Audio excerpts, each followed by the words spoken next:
Good morning, I'm Abheudaya Shrestha, and these are the headlines of the hour. Nationwide measles rubella vaccination campaign starts from today. Vaccination campaign intensified after failing to reach the target of eradicating measles by 2023. Government makes preparations to ink a labor agreement with Saudi Arabia within 3 weeks. Saudi Arabia proposes to lift Nepal's ban on female domestic workers going abroad for employment. Body of leading Russian opposition figure Alexei Navalny handed to his mother Lyudmila with the condition of carrying out a secret burial. Funeral still pending after she refuses to negotiate with authorities. And Nepal currently taking on Netherlands in the last match of the ongoing ICC World Cricket League 2 Tri-Series. Nepal batting first after losing the toss. The government has started the measles rubella vaccination campaign across the country from today. The campaign will continue until 20th of March. The vaccination campaign has been targeted for those between the age of 9 months and 15 years in the 3 districts of the Kathmandu Valley and 21 districts in the Tarai region. Meanwhile, children between the age of 9 months and 4 years will be administered the vaccine in the remaining districts.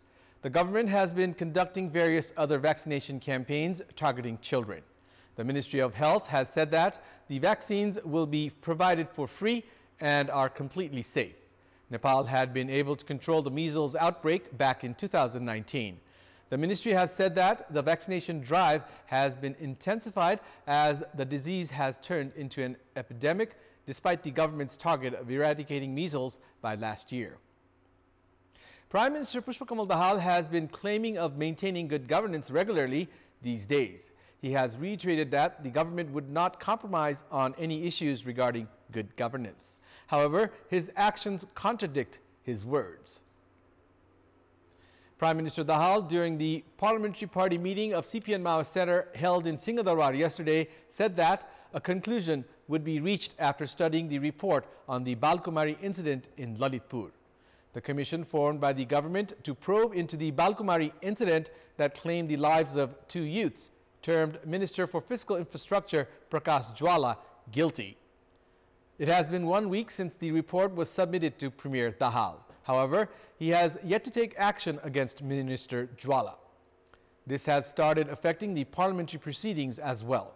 Questions have also started being raised on other ministers that are in the Dahal-led government. The Commission for the Investigation of Abuse of Authority, CIAA, has been investigating Minister for Health Mohan Bahadur Basnet for his alleged involvement in the irregularities in the procurement of Terramox. Likewise, Minister for Culture, Tourism and Civil Aviation, Sudan Kirati, who is also the chairperson of the Lumini Development Trust, had made a controversial decision to provide the land of Gautam Buddha pilgrimage site to a private company on lease. The Prime Minister has yet to take action against him as well. The Chief Secretary has also been dragged into an investigation of the CIAA. The Premier has failed to interfere with other government entities in order to maintain good governance. The government has also failed to conclude high-profile cases.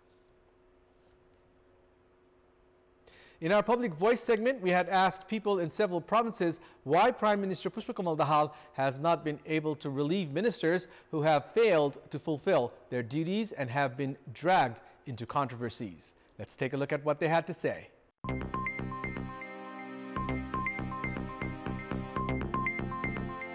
गठबन्धनको सरकार छ अब कारबाही गर्ने बित्तिकै तपाईको सरकार नै ढल्ने सम्भावना हुने हुँदा कारबाही नगरेको प्रधानमन्त्री नै हजुरको आफैमा खराब भएको हुनाले काम गर्न नसक्ने भएको हुनाले उहाँले काम नगर्ने खराब मन्त्रीहरूलाई चाहिँ निकाल्न नसक्नु भएको सरकार आफै मिलेको छ जस्तो लाग्छ यसमा त्यही भएर उले कारबाही नगरेको गठबन्धनमा टिकेको सरकार हो त्यसैले गर्दा आफ्नो हुन सक्छ निजी स्वार्थले गर्दा पनि सरकारले चाहिँ नि कारबाही गर्न नसकेको भ्रष्टाचारीहरूलाई मुख्य त प्रधानमन्त्रीले नै जानु पर्यो एकसम्म भ्रष्टाचार गरेको मन्त्रीहरूले राखिएको कारण कुर्सीको लोभ हुन सक्छ अन्य भ्रष्टाचार मन्त्रीहरूको कमिसनको चक्करमा खेल हुन सक्छ, त्यही कारणले नहटाउन सक्यो होला। उहाँलाई पनि अलिकति डर होला नि कि म हटाएपछि म पनि ढल्न सक्छु, त्यही भएर आफू अनुकूलको चाहिँ मन्त्री बनाउन पाइसकेपछि उनीहरूले आफूले भनेको जस्तो कुराहरू गर्न पाइन्छ। गठबन्धन टिकाउनको निमित्त आफ्नो चाहिँ स्वार्थको निमित्त मात्रै प्रधानमन्त्री लागेको कारणले गर्दा अरू मन्त्रीलाई हटाउन खोज्दाखेरि स्वयं प्रधानमन्त्रीज्यू आफैको पनि पद चाहिँ धरापमा पर्ने हुन्छ।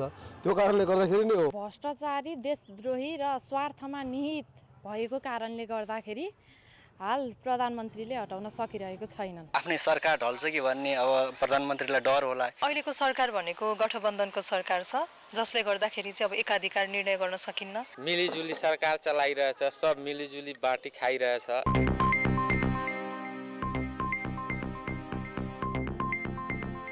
The government has made preparations to sign a labor agreement with Saudi Arabia, where more than 400,000 Nepali migrant workers have been employed. During the Abu Dhabi dialogue held in the United Arab Emirates on 10th and 11th of February earlier this month, Minister for Labor Sarat Singh Bhandari and his Saudi Arabian counterpart had reached an agreement to exchange a draft of the labor agreement within 3 weeks. Based on the agreement, the Nepali side has been preparing a draft of the labor agreement. Nepal has prioritized issues including justified recruitment system, social security for Nepali migrant workers, insurance, health services, and security in the draft agreement. Saudi Arabia has been urging the government to lift the restrictions imposed on Nepali female domestic workers from going abroad for employment. The establishment of training centers to generate skilled labor force, among others, are common agendas of both the countries. The bilateral relation between Nepal and Saudi Arabia has been maintained for the past 47 years. However, a labor agreement has not been signed yet. Likewise, the government has also geared up to revise the labor agreement signed with Qatar in the year 2005. The government has made preparations to sign a progressive labor agreement with Qatar during the Qatari Emir's upcoming visit to Nepal in April this year. The Narangarh-Mugling road section will completely open for two-way traffic from today. Vehicular movement through the road section had remained halted for 4 hours on a daily basis to scrape off a hill on the side of the road near bridge number 3. Vehicular movement through the road section has completely resumed after the construction works reached the final phase. According to the information officer of the project engineer, Krishna Acharya, only 2 meters out of the total 60 meters of the hill's wall remains to be scraped off. He said that works for the construction of the bridge will begin soon. 15 bridges under the road section are being constructed at the moment. The head of the District Coordination Committee, Kavre, Deepak Kumar Gautam, who had been on a fast unto death, demanding the completion of the construction of the Dhulikhel Khawa road section under the Arniko Highway, has ended his hunger strike. Gautam had begun his fast unto death last Friday against the delay in the expansion of the road section. He ended his hunger strike following a 5-point agreement with the owner of Gauri Parvati Constructions Private Limited, Ram Kumar Thapa, Road Division Office Bhaktapur, Deputy Director of the Department of Roads Ram Hari Pokhrel, and Supervising Engineer of the Federal Road Supervising and Monitoring Office Kathmandu, Arjun Aryal. As per the agreement, 100 laborers, 4 excavators, 7 tippers, along with construction materials will be mobilized at the construction site, and the Road Division Office will scrap the contract if the quality of the construction work is not maintained. It's now time for our segment Public Pulse, where you text us with your opinion. Public Pulse. Here's the question. Why has the government, which aims of bringing in 2 million tourists into the country, not taken interest in tourism promotion? Your options are A, not putting words into action, B, no work plan, and C, not necessary. The voting is on. Type NEWS, select your option A, B, or C, and send it to 34001 to share your opinion with us. And it's time now for the international updates.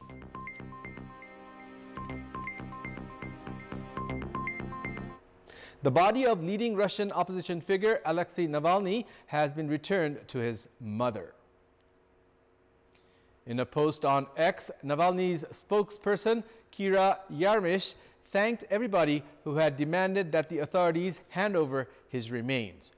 Navalny's mother, Lyudmila, had reportedly been told to agree to a secret burial.